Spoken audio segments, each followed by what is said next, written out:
All right, so this is some tips on how to use your needle tool to cut your rim level. This rim is already level, but I'm just gonna show you how to cut the rim. Just because in the studio, a lot of times people are always nervous about that. So I just wanna show you ways to make it easy. So the first thing I wanna talk about is I have two different thicknesses of needle tools here.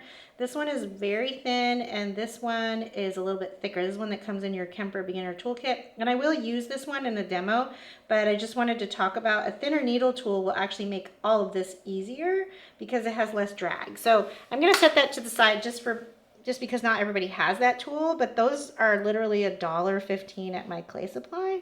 They're by Kemper. It's just a thin needle tool.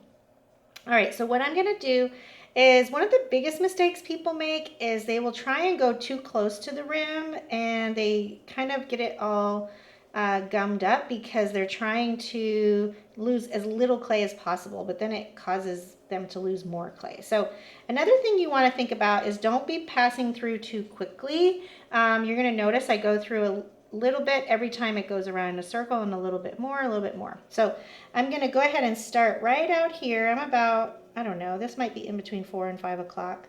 But notice that I'm just barely going in. My inside hand has my finger touching because I want to feel when the needle tool goes all the way through and then make another circle. So I'm going to go ahead and stop my wheel and then we're going to just pick this up. That was a funny.